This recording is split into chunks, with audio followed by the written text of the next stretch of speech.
Well, good afternoon, everybody. Thank you for attending and listening to another edition of the Sales Vitamin Podcast. We have a great guest today, Roger Brooks. He is the founder and the host of American Real TV. He's an entrepreneur, an author, a podcaster. His guests on his American Real TV is like a who's who every Sunday. You can catch him. So, Roger, thank you for joining us, and it's a treat to have you. John, thank you so much. I'm honored to be on your show. Man, I appreciate you just spending some time here today. And before we get cracking into the podcast here, give everybody kind of a background where you're at right now, what you're doing, and what are some big things you got planned. Well, first of all, I love the title of your show. I think it's great because I spent my entire career in sales. So Right. that's the life I've lived. And I started out in just kind of peddling clothing. My friends and I started a t-shirt company back when I was in college, and I was at Portland State out in Portland, Oregon, and we sold a lot of t-shirts on campus and just kind of grassroots sales. And from there, I had an opportunity to work for Clyde Drexler and his sports agent in Portland for Read a that in the little book. bit. Yeah, so that was a lot of fun. Again, I was in my early 20s, so just starting to learn what sales was all about. But from there, it went into more of a professional career. I partnered with who is now my brother-in-law. I worked for his company for many years. My brother-in-law, Ray Stanton, him and his father had a very successful coupon book business. If you're familiar with the entertainment book, Yeah. we had a project or a program called Dynamate, and we Okay. grew that from about 5 cities to about 45 cities in a couple of years. So my learning in sales went up exponentially very quickly, and I was just fortunate to be at the right place at the right time for that. From there, I went into technology and got onto customer loyalty programs, and that's where I really started building my career in technology and, as we call it, loyalty for banks, credit card companies, and Yeah. retailers, mainly gas and convenience stores. And there's a lot of years going by here. I was then introduced to Jeffrey Gitomer, who is one of the sales guru authors Yeah. of our time.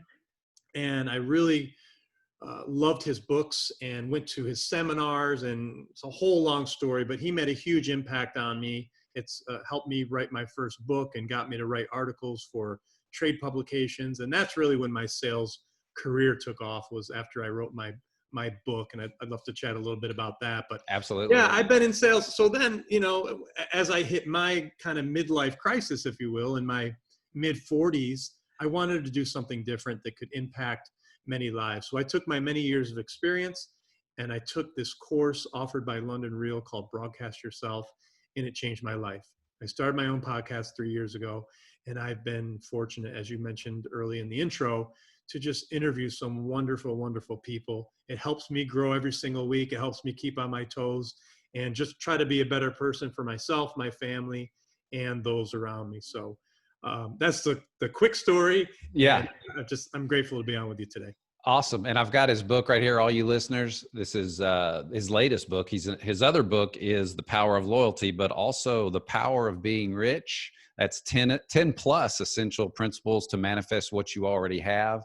And I've read it. It's fantastic. Don't let the title fool you too much. It's not about necessarily being rich monetarily. There's a lot more to it than that. So, and we'll talk about this later, but I want everybody to see this because this will actually have some clips in it. But first question for you, and you mentioned it earlier, what would you say if I told you, what if you hadn't attended that seminar for Jeffrey Gitomer? What would your life be like today? Because I've read most of his books. He is fantastic. And but you talk extensively in the book about that seminar, how it really changed the trajectory of your life and career. What would Roger Brooks be today if he had not attended that?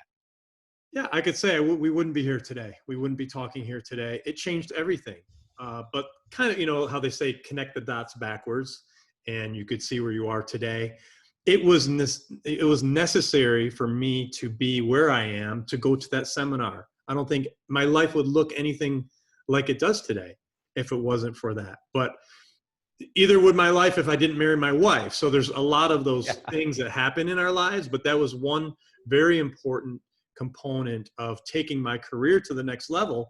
by, first learning about the seminar. And this was before we had the internet. So I learned Yeah. through a newsletter or something, and then actually taking action to go, that commitment on a long weekend, but then taking it serious and really taking something away from it, where I made a change in my sales career to try to improve myself, so that I could take it to the next level, which is what Jeffrey talks about, and not Yeah. doing the same thing over and over again. Yeah, absolutely. What do you see from all the guests that you interview? And I mentioned earlier, it's just like a who's who of people that you talk to. And what do you see that they do differently? What's different that they do than, let's say, just someone that maybe isn't reaching their full potential? Well, look, you're probably referring to a lot of the bigger names like an Ed Milet or a Yeah, Colin Cowherd, right? So I've had yeah, the opportunity to get in front of some of these guys. But to be honest with you, a vast majority of the guests are average, everyday people who I okay, connect with, who I resonate with, yeah, or someone introduces me to. And so they may not be in the same place financially, or, at the trajectory of their career, but I always learn something from them. So I right, just don't want to diminish that part of it, because that's really important. Our tagline, absolutely, everyone has a story, and I really try to stay true to that. But to answer your question, the heavy hitters, those guys that have made it, I think it's, what do they do different? Number one, right place at the right time. yeah, I timing, think, yes, timing for sure. They truly take their career extremely serious. When I get in front of these people, it helps me reflect on what I do day to day. So when you see people at the height of their career worried about all the small details when they really don't have to be, probably, that's when it says, okay, I need to take my game to the next level in order to elevate even higher. So it seems the higher the person is in their career, and again, it doesn't even have to be financially, but just, they've made it, so to speak, or they have a great audience, or they're in the, right place offering the right message, and therefore they're able to grow their audience, like a, Jordan Harbinger, someone like that, who's, a top podcaster. But when you get on the call like this with them, or in front of them, they're people just like you and I. yeah, That really helped me a lot, just through conversation, to say, okay, this person is no different than I am, so therefore I could take myself to as high as I want to go. I only place the restrictions on myself. No one else is doing it. So that's the biggest thing I've learned, is that, man, I have a big smile on my face because I know that I can go as high as I want to go. yeah. Boy, that's powerful, and you talk about that in the book. I want to talk about the book, the power of being rich, the 10 plus essential principles to manifest what you already have. Basically, if I was to kind of give everybody a book report, what you're saying and what you talk about in the book is, it's there within you already. You got to manifest it. When did that hit you that, hey, I got to write this book, and that, yeah, everybody does have this within them? Well, again, connecting the dots backwards, I've been on this path without even knowing it since I was a teenager.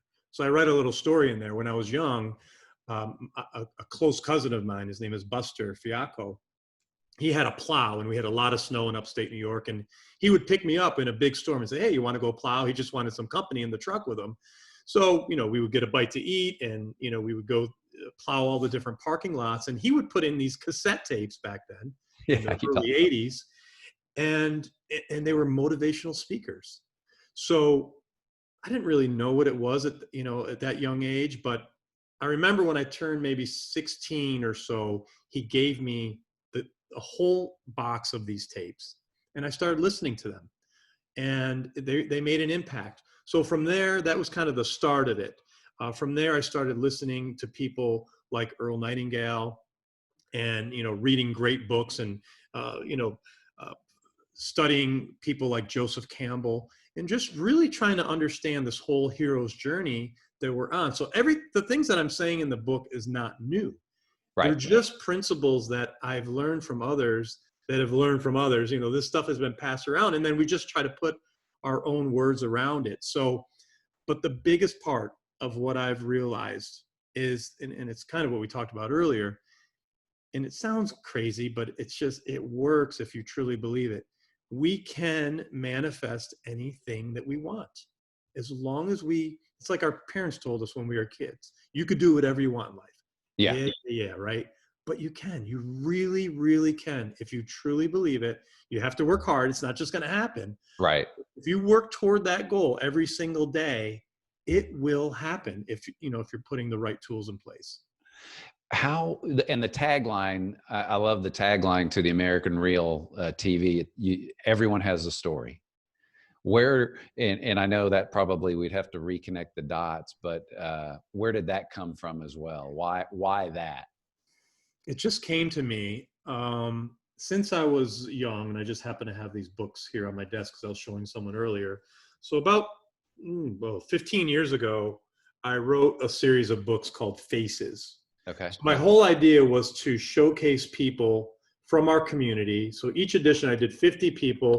I would show their photo and then write a little bit about their story. Yeah. So I've always had this connection with people's stories. I don't know what it was because I just felt there's so many people in the world, and if you walk down the street and you pass all these people, you're like, where do they come from? What's their background? How are they raised? What are they doing? Where are they going? So I was just always very curious about people and what their story was and what makes them unique.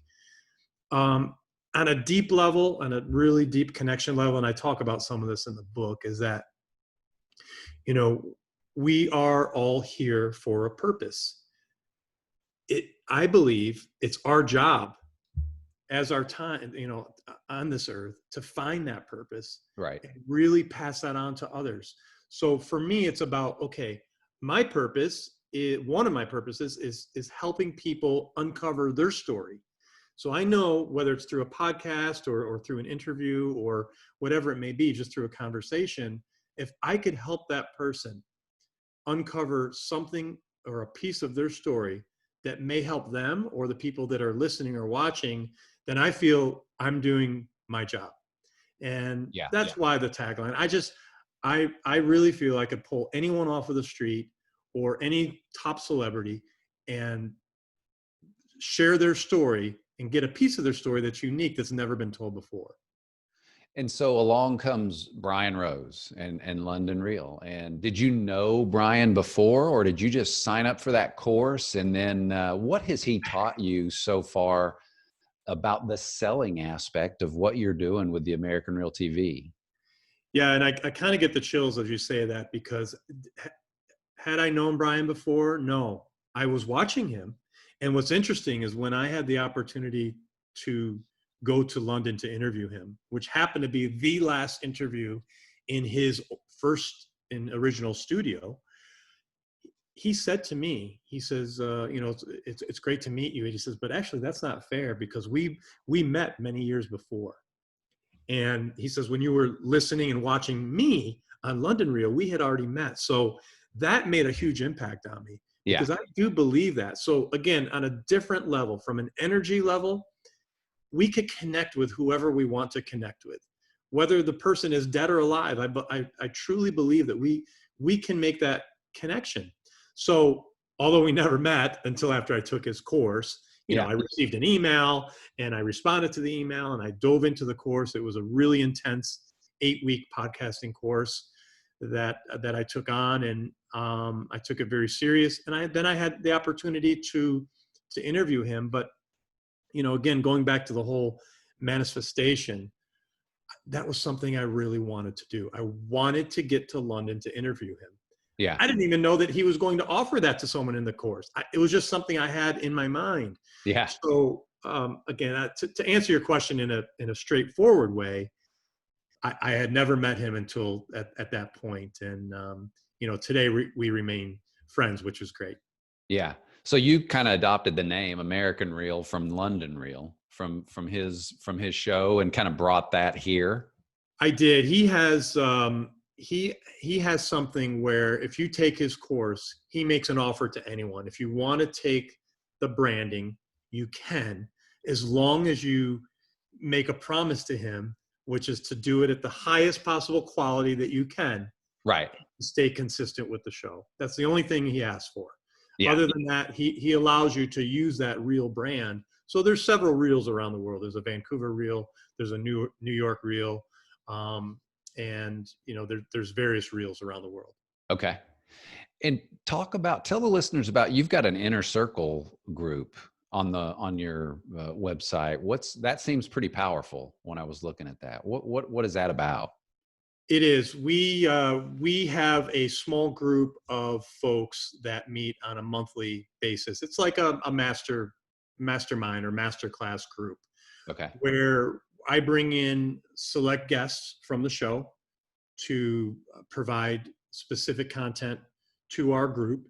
They may be looking for sales tips, or they may be looking for ways to grow in their personal development, or maybe something on diet and nutrition. So I just tap into my network, bring these people on to the monthly calls, and then they also get like special access to content that we don't put out, or the first release before something goes out. And they also get one-on-one coaching calls with me. So it's a way to just get closer to people, either that have come from being listeners of our show, or somehow connecting with us through our social media, and just getting a tighter, closer connection to the American Real family. Awesome. And then if I said, Roger, going back to Anthony Brunelli, 2017, the first episode, I watched that. It was pretty cool to see it. What would you say has been your biggest growth from a sales standpoint? What's been harder to do to over the last 2 or 3 years now since you've started the show? How difficult has it been? What are the sales things that you've really challenged yourself with to grow this show? Yeah, I would say, I mean, there's a lot there. It's a great question, but there's a lot there.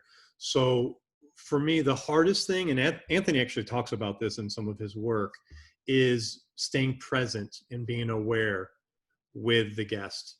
In the beginning, I was always focused on, I had 20 different questions, like, you prepared for this and you probably have all these questions.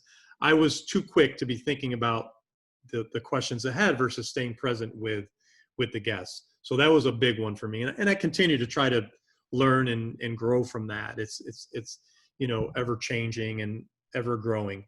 So definitely, being a good listener, staying present, staying aware. The business side of it, right? So the first part of this is just having a conversation. So how do you turn a podcast into a business? Where do the sales come? So we don't make any money, and this, off of the podcast. I mean, we make very little on ads and things like that. We have a media company behind our podcast. So trying to connect all the pieces so that people could go through our sales funnels and hopefully take one of our courses. So we teach people how to podcast. We teach people how to write books. And then I brought in several partners where we're teaching many other different courses. So it's, being genuine about the podcast itself, but then figuring out the strategy behind it.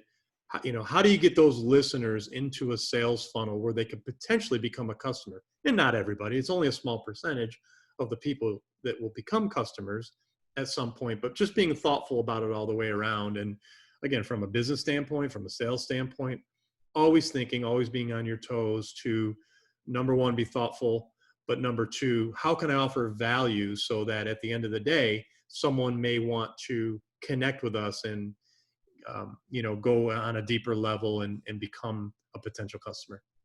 Yeah. So you've got that media company. So you create this value with the podcast and all of the other, the podcast teaching and the book writing, like you said. So the sales vitamin there, to use an analogy, is really that listening skill you're talking about. I think that's really big because that's one of the things I'm struggling with, right now. I'm looking at questions.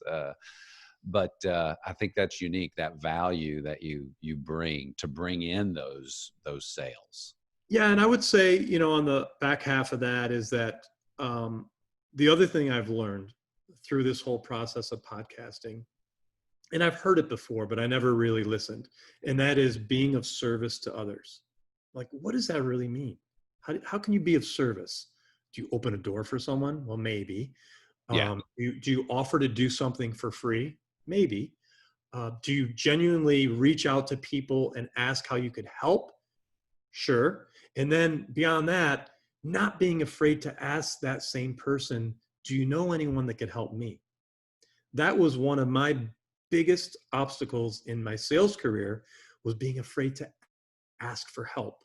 Because sometimes as salespeople, we think we don't need the help, or we're too vulnerable if we ask. Yeah. Since I've changed that in my mindset, and Dave Meltzer helped me with that. After I interviewed him, I took that from our podcast interview. Once I changed that a couple of years ago, that has opened the floodgates. I'm telling you, asking people for help is the greatest thing that I've ever done. But genuinely asking how you could be of service to them too. Yeah. So it's a And win-win. I noticed in the book, Dave Meltzer, you reference him a lot in the book. He's got a lot of quotes in there. How big of an influence has he been on your the sales piece of your career? Huge, huge, huge, huge. And another thing is, I mean, number one, we partnered on a project together, which was awesome. You Yeah. know, who doesn't want Dave Meltzer in their corner? So Yeah. that's fantastic in itself.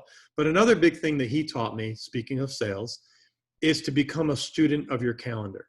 And I kind of have to laugh right now because I messed up on our podcast, but today for this time, but really being a student of your calendar and taking it very, very serious. And that's why, you know, when I did finally reach you today, I was genuine. Like I missed it. My Yeah. fault. You know, do you have time now, or let's do it another day? Yeah. But it's crucial as a salesperson to be very, very particular about your calendar and not spending more time than you really need to. I mean, it's okay to have a 10-minute call or a 15-minute call. It doesn't Right. always have to be an hour call or a half-hour call. So be respectful of the person on the other end when you're reaching out to them from a sales standpoint. But then also taking the strategy of the calendar to the next level. Whereas, again, Dave helped me with this, finding tools and ways to use technology to book calls for yourself. So using Calendly as a link, you know, finding automated tools within LinkedIn to find your niche audience where they would actually be booking calls on your calendar. So, you know, I'm fortunate to be able to kind of tie all these pieces together. So once you get it in place, it's awesome because the technology starts to work for you. So you'll look at your calendar 2, 3, 4 days out and say, wow, you know, I'm busy, when I really didn't even have to do much to set that up other than the hard part in the beginning. Yeah. Getting it set up. Absolutely. Dave's interesting, and he's overcome some adversity and been very successful. I found that interesting in the book that you were talking about, just what you've learned from him. Yes, 100%. He has gone through a lot. And look, with a kind of interesting story off of Dave Meltzer, where you could potentially be of service to someone. It may not happen at that moment, right? Or when you ask them. So, for example, I asked Dave on the podcast, he comes on, right? Yeah. I end up hiring him for some coaching, which was great. He helped me figure some things out. We end up doing a business deal partnership, which was awesome. And then he told me he was going to London for some speaking engagement. My first thought was, how can I help Dave? I want to get him on London Reel. That was a dream for me. I just wanted him on London Reel. Yeah. Well, Brian Rose happened to be in New York, and it was just, you know, the timing was not looking good, but I didn't give up. And I called and I texted, and until I finally got a response from Brian, and he allowed him on the show, and it all worked out. And it was a fantastic episode. So speaking of Dave Meltzer, if you want to really know the you know, deep, depth, dark, you know, secrets that he's had and overcome, it's a great podcast interview to watch. Yeah. Yeah. I've seen him on some others, and he is just authentic and real. It's pretty impressive. Talking about technology, where do you see technology continuing to go to? I really think it does help the sales professional going forward.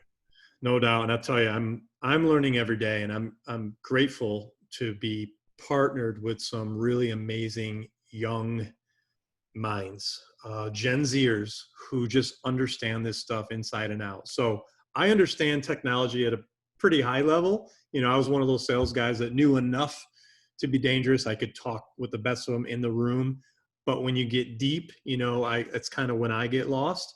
But I've been trying to learn more about today's technology because I want to understand how all this works from a sales standpoint, especially when it comes to these sales funnels and all the Yeah. things we talked about earlier with our courses and whatnot. But absolutely, there's so many tools out there. The thing is, you could get lost in the information. There's so much of it. So what I found is to really try to connect with people that, number one, know what they're doing, Right. and number two, are willing to learn more, that they're not always right. There's always something maybe out there that could improve the process, even if it's merging 2 or 3 technologies together. And then, just trying to embrace it so that once the tools are in place, they work for you. And for any salesperson, I would say utilize those technologies to your advantage so that you're spending less time doing the busy work and more time doing the important work, which is relationship building and talking to your customers. There's nothing more important than that in my mind. Yeah. It goes back to that Pareto principle. So you're spending that 80% where it needs to be spent. That's right. I thought one of the things that's really cool that you have on the website is your personal growth. Everyone's got a story and you promote that through personal growth. How do you approach someone, or how have you really worked with people in your work on that come back and say to you, well, I don't really have a story? How do you help them find that? I mean, that can be a difficult thing, I think, when you're talking to people. You're right. And that comment happens a lot. So I get that a lot. And so to me, that's more of either an insecurity or a confidence thing where someone feels they're not worthy. So really step one is to have that self-love, and look, you could say it's a hokey term or whatever. I mean, I'm at the point in my life, I don't care what people think about that, because it's really what it is. You have to love yourself truly, truly. I mean, all the bruises and bumps that we have, Yeah. and all of our shortcomings, you have to embrace that and be comfortable with yourself, because until you could get past that, you won't be able to take your story, as I call it, to the next level. So whether it's in sales, or whether it's in relationships, or whether it's with your children or your parents, it doesn't matter. You really have to start here and invest time, money, energy into yourself every single day. You have to. And Yeah. I've stopped before, believe me. I spent a lot of time, worked hard, and then slowly started, drifting away from that. And that's when I see problems set in. So as long as you maintain that self-love of, and doing the things to invest in yourself first, then you could start to get on the path, I believe, of personal development, where now, how do I become my best self? I love myself. How do I become my best self? And no Yeah. one's perfect. You're going to make mistakes, but just doing what you can every day to become that best version of yourself. And then from there, it's how do you help others? So it's Yeah. kind of a 3-step process. And book writing, you talk about that a lot, and that's a service that you offer. Does that help bring out that within? Is that part of the process? Hey, is that why you teach people, hey, you really need to write a book and talk about it? Or is it kind of dual? It does bring out that power within, and it's going to help you professionally. Yeah, no, I'm so glad you asked that, John.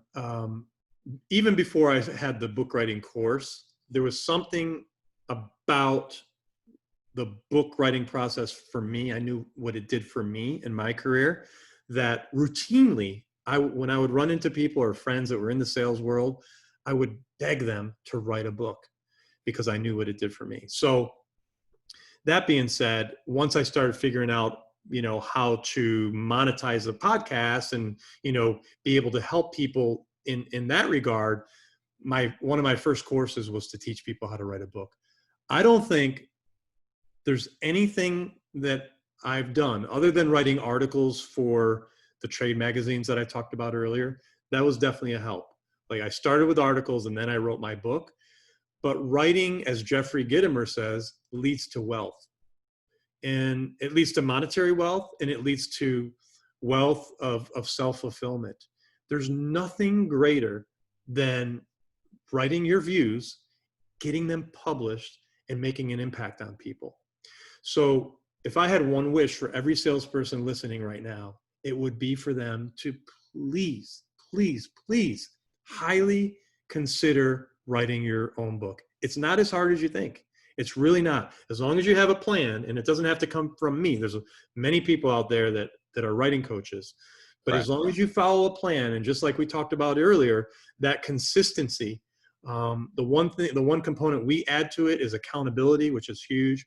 So we have weekly check-ins, we do coaching calls, so that, you know, the project is a project, and we help people write their book in 90 days. So it's career changing, it's life changing. It is the best thing I ever did, and like I say, and I'm not holding anything back. Yeah. It's a wish that I have for everyone to write their own book. Awesome. Okay, I got one more question for you, but before we finish with that last question, I want to tell everybody, run out and get this book, The Power of Being Rich, 10 plus essential principles to manifest what you already have. Tell the listeners where they can get a hold of you, what's the best place to contact you and American Real TV, and all the services that you offer.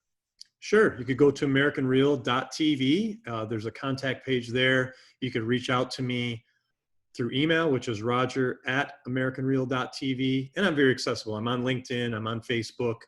And, you know, I usually try to get back to people within 24 hours. So would love to help anyone in your audience, and even any collaborations. I'm all for that. Okay, great. So you heard it right there. Get a hold of him, and the website's fantastic. I've looked at it. I've watched a lot of the episodes. They're just really cool.